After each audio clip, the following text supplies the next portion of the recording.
Queridos irmãos, vamos neste momento continuar essa série de meditações que nós estamos fazendo sobre crescimento espiritual, usando como exemplo o desenvolvimento, o crescimento que Eliseu teve na ministração, no ensino, na direção do profeta Elias.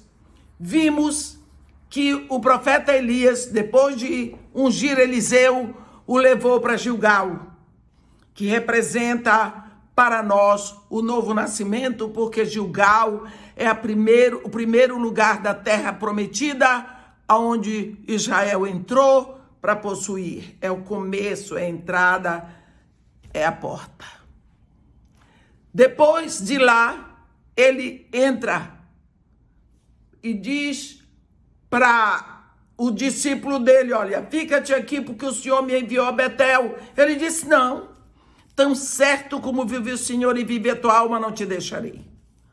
Partem para Betel. Por que Betel? Betel é o lugar da intimidade com Deus. É o lugar onde, depois que nascemos, somos filhos de Deus, estamos no reino, nós vamos caminhar para conhecer a Deus. Conhecê-lo. Porque é conhecendo que nós vamos amá-lo. E amando, nós nunca o deixaremos. Depois que eles estão um tempo em Betel, porque Betel, nós lembramos que foi o lugar aonde Jacó teve a visão de Deus. Ele teve aquele sonho e Deus então ali renova a aliança feita com Abraão e com Isaac. E ali ele diz: o Senhor está neste lugar e eu não sabia. Tá vendo? Depois de um tempo em Betel, Elias diz para Eliseu: fica-te aqui porque o Senhor me enviou a Jericó. E ele diz: tão certo como vive o Senhor e vive a tua alma, não te deixarei. Descem os dois para Jericó. Jericó, nós sabemos, lugar alto, apodrecido, mas estava dentro da terra da promessa, tinha que ser saqueado. Nós sabemos que quando Israel chegou ali, Jericó estava fortemente cercada, murada, ninguém entrava, ninguém saía por causa dos filhos de Israel, mas Deus tinha dito para Josué: eu entreguei nas tuas mãos a Jericó, ao seu rei e aos seus valentes. Então ele esperou, veio uma estratégia, o divino capitão trouxe, eles cercaram Jericó do jeito que nós já vimos e saquearam. Quando nós também entramos no reino de Deus, nós entramos no reino do nosso Pai, há uma Jericó para ser cercada, derrubadas as suas muralhas, saqueadas, queimado, porque lá dentro as coisas não prestam. Essa Jericó é a nossa mente carnal. Uma mente dirigida pelas coisas do mundo. Onde você encontra lá dentro prostituição, impureza, lascívia, inimizades, porfia, idolatria, iras, discórdias, contendas, facções, dissensões, invejas, ciúme, bebedice, glutonaria, etc, etc, etc. Tem que ser saqueada, porque o nosso pecado está ali e muitos deles nós gostamos. Até achamos que são pecadinhos.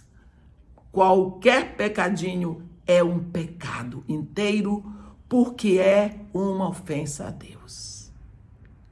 Nós vamos aprender ali a cercar no silêncio, derrubar as muralhas da nossa mente, as nossas desculpas, para poder entrar. Não sei quanto tempo eles ficaram ali. Mas então vem o versículo 6 de 2 de Reis, capítulo 2.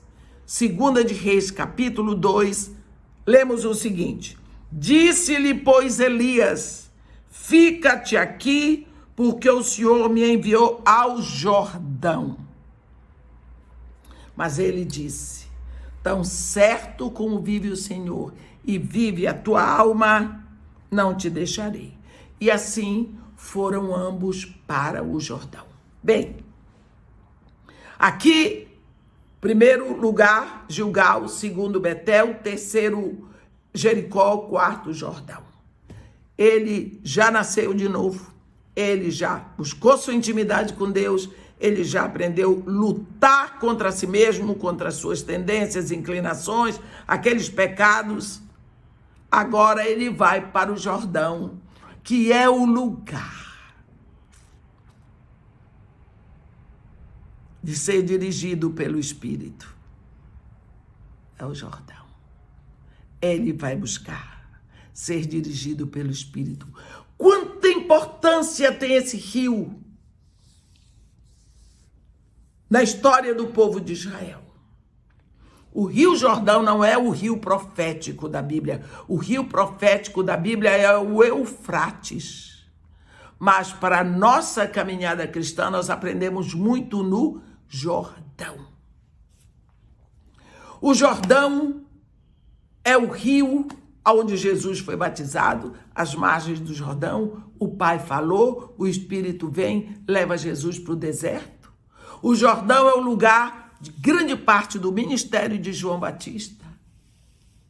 Mas o Jordão é um rio que faz divisa entre o deserto e a terra prometida por Deus ao povo. O que significa é um rio limítrofe.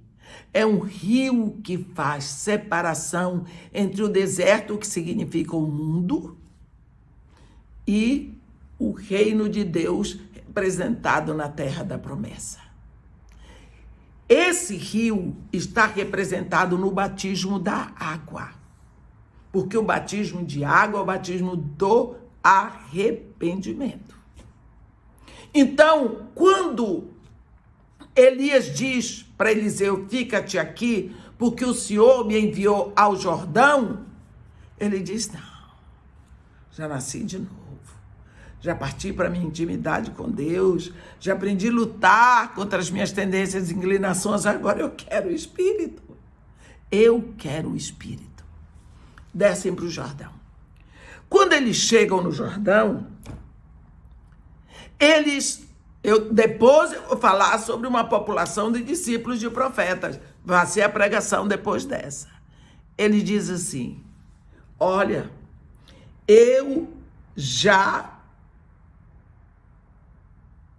quero o Jordão.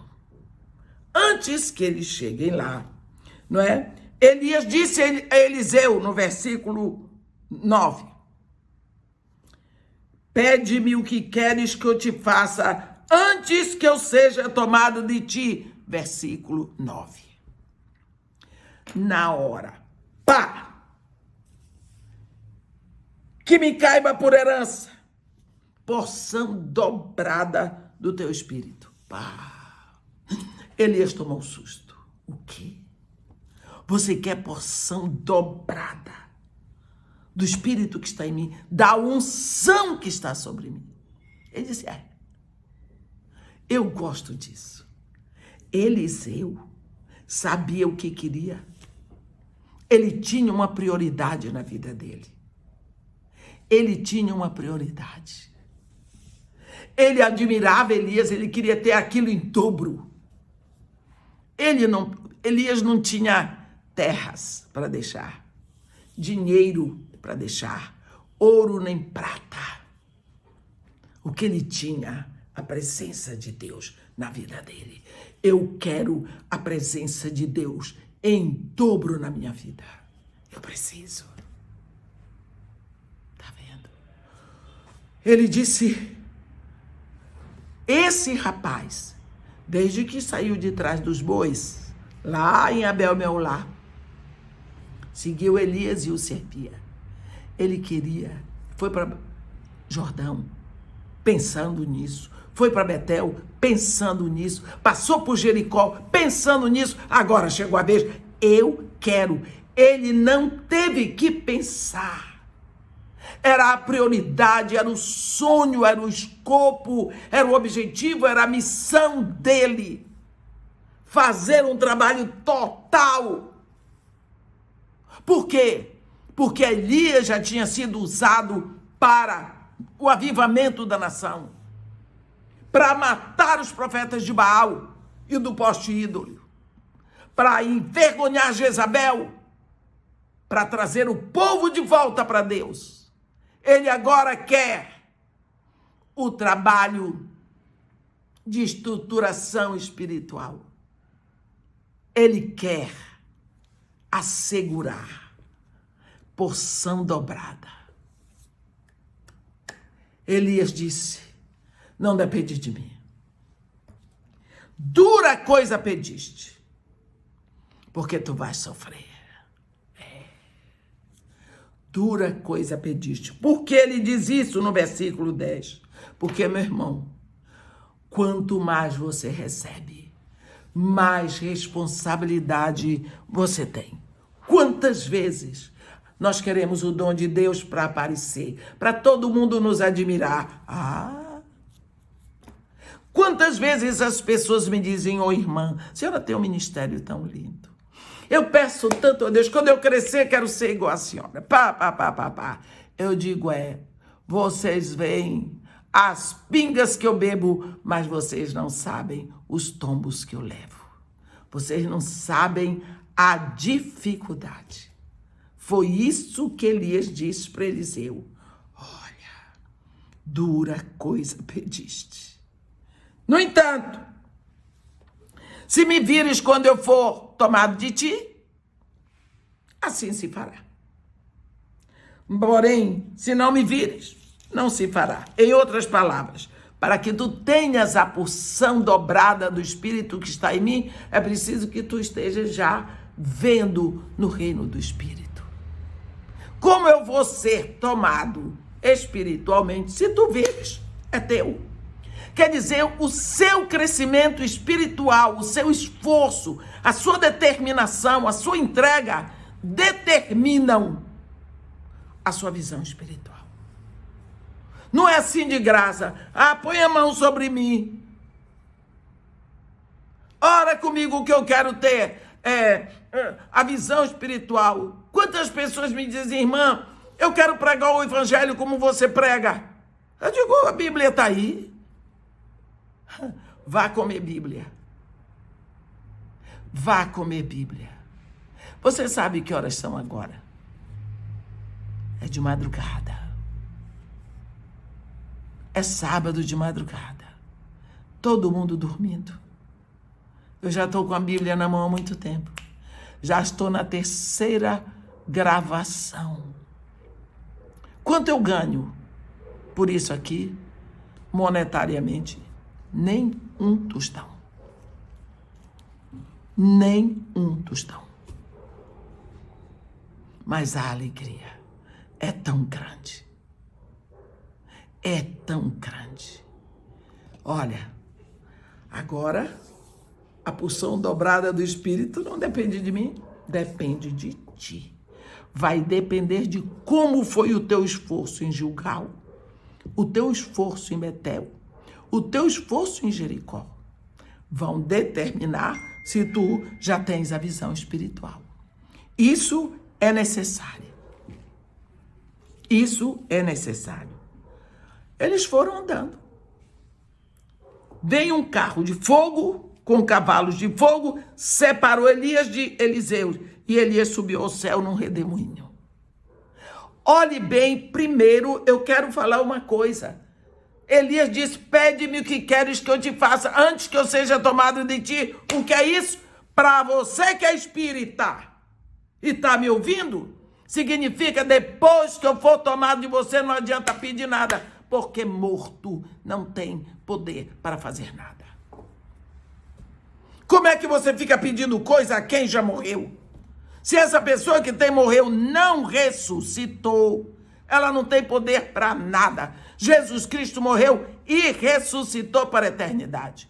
Porque os outros que ele ressuscitou, mas morreram depois. Então peça a Jesus. Pede-me o que queres que eu te faça antes que eu seja tomado de ti. Quando Jezabel queria que a palavra de Deus cessasse em Israel, foi o que ela fez? Matou os profetas, porque profeta morto não fala. Jezabel sabia disso. Elias está dizendo aqui. Ainda tem gente hoje Oh, me ajude, fale com Jesus, me dê isso, me dê aquilo, me ajude. Que isso? Já morreu, está morto? Fale com Jesus. Jesus disse, quando orardes, dizei, Pai. Vá direto ao Pai, em nome de Jesus. Agora, eles vão andando, veio uma carruagem, separou um do outro, e Elias subiu ao céu num redemoinho. E Eliseu viu tudo. Meu pai, carros de Israel e seus cavaleiros. Nunca mais o viu. Foi levado. Tomou as suas vestes, rasgou-as em duas partes, sinal de dor, sinal de luto. Levantou o manto que Elias deixou cair, voltando-se, foi para a borda do Jordão. Foi para a borda do Jordão e disse, onde está o Senhor, Deus de Elias? Quando feriu ele as águas, elas se dividiram para um e outro lado. Eliseu passou. Está vendo? Isso significa que ele vai trazendo a porção dobrada. O manto que foi caído sobre ele, a primeira vez quando ele estava dirigindo os bois, com a parelha de bois, lá em Abel-Meolá, agora está na mão dele. Naquele momento, o manto passou, você foi escolhido. Mas agora ele tomou o manto, ele assumiu o ministério. Agora ele está com o Senhor Deus de Elias. Você entendeu o que é separação? Uma coisa é você ser separada para o ministério, é você ter sido chamada, e outra é você tomar o ministério, assumir e andar no ministério. Foi isso que aconteceu. Ele volta para o ministério, aonde Deus efetuou 7 milagres através de Elias, 14 através de Eliseu. E ele começa. Ele não vai esperar quem vai me ajudar, para onde eu vou orar, para ver, não, ele começou. Ele começou com toda a autoridade. Ele sabia quem o chamou. Ele sabia, ele conhecia o Deus, ele sabia que nasceu no Espírito. Ele foi para Gilgal. Ele conhecia esse Deus que o chamou. Ele foi para Betel. Ele aprendeu a lutar contra si mesmo, contra as suas tendências, as suas inclinações no Jericó. Agora ele atravessou o Jordão. Ele viu. Ele viu no reino espiritual. Ele viu os carros de fogo com a carruagem de fogo. Ele viu Elias subindo ao céu no redemoinho. Ele viu o manto cair para ele. Ele rasgou suas vestes e agora pegou o manto. E com essa unção na mão dele, ele toca as águas do Jordão. Elas se abrem. Onde está o Senhor Deus de Elias? Onde está o Senhor Deus de Elias? E atravessou. O moço que saiu lá de trás dos bois. Quando Elias chegou para Eliseu e Abel-Meolá, Eliseu arava com 12 juntas de bois. E ele estava com a 10ª, com a última. Posição de liderança. Eu vou atrás para suprir, para ver a necessidade e supri-la. Eu não vou na frente, quem quiser que venha atrás de mim, que se dane. Não, eu vou atrás, pronto para servir, para ajudar o cansado, para levantar o que cai, para cobrir as necessidades. Isto é uma visão de liderança. Não é de chefia. O chefe vai na frente, quem quiser que se dane atrás. O gerente, ele vai na frente, todo mundo vai servi-lo, mas o líder não, ele vai atrás. Porque a liderança nasce no coração do servo. Por isso Jesus diz, eu estou entre vós como aquele que serve. Jordão. Porção dobrada. Por quê? Porque a minha porção primeira é o chamado. Mas agora eu tenho que possuir. E ele possui e atravessa. Vamos ao Jordão. Corroborar o nosso chamado. Vamos. Amém.